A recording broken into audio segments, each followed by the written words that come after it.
Assalamualaikum warahmatullahi wabarakatuh. Pengaruh kalor terhadap perubahan suhu dan wujud benda. Apa pengaruh kalor terhadap perubahan suhu dan wujud benda? Mari kita lihat skema pada berikut ini.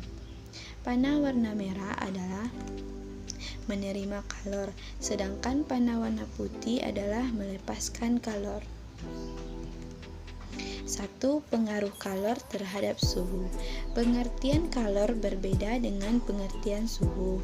Suhu adalah derajat panas atau dinginnya suatu benda, sedangkan kalor adalah energi yang dipindahkan dari suatu benda ke benda lainnya karena perbedaan suhu atau temperatur. Jika sebuah benda dipanaskan, maka suhu atau temperaturnya akan naik.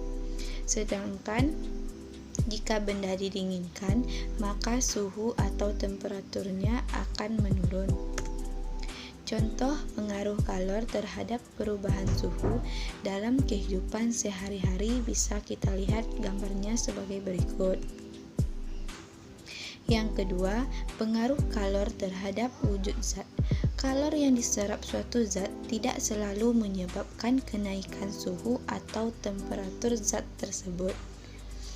Kadangkala kalor yang diserap oleh suatu zat dapat mengubah wujud zat terhadap tersebut tanpa menaikkan suhunya. Contohnya yaitu es batu. Es yang dipanaskan lama-kelamaan akan mencair. Sebaliknya, air yang didinginkan lama-kelamaan akan menjadi es. Zat dapat berubah dalam 3 wujud, yaitu padat, cair, dan gas. Pada saat terjadi perubahan wujud, misalnya dari padat menjadi cair atau dari cair menjadi gas, selalu disertai dengan pelepasan atau penyerapan kalor. Akan tetapi, perubahan wujud tidak disertai dengan perubahan suhu. Contoh pengaruh kalor terhadap perubahan wujud benda dalam kehidupan sehari-hari bisa kita lihat gambar berikut ini.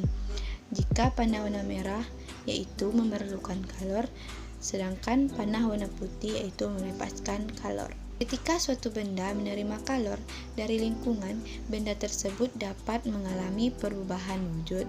Sebaliknya, benda juga dapat melepaskan kalor ke lingkungan sehingga mengalami perubahan wujud. Perubahan wujud benda karena menerima kalor. 1. Yaitu mencair. Mencair adalah perubahan wujud benda dari padat menjadi cair. Contohnya yaitu coklat atau es krim yang meleleh.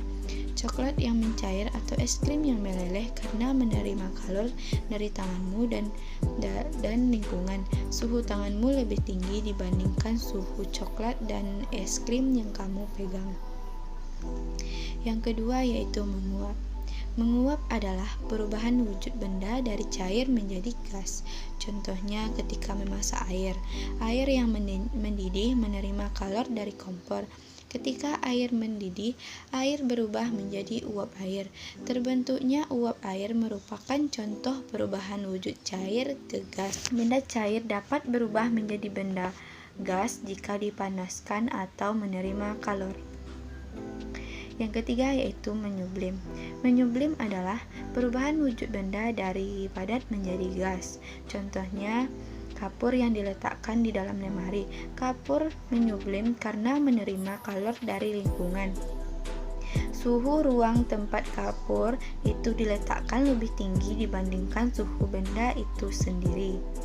Perubahan wujud benda karena melepaskan kalor. 1. Yaitu membeku. Membeku adalah peristiwa wujud benda dari cair menjadi padat. Contohnya es batu. Es batu yang membeku di freezer, suhu di dalam freezer sangat rendah atau dingin sehingga air melepaskan kalor atau panas ketika diletakkan dalam freezer tersebut. Yang kedua, mengembun. Mengembun adalah perubahan wujud benda dari gas menjadi cair. Contohnya dapat kita lihat di pagi hari, terbentuknya embun pada pagi hari. Embun berupa butiran air merupakan hasil proses kondensasi yang berasal dari uap air di awan melalui proses siklus air.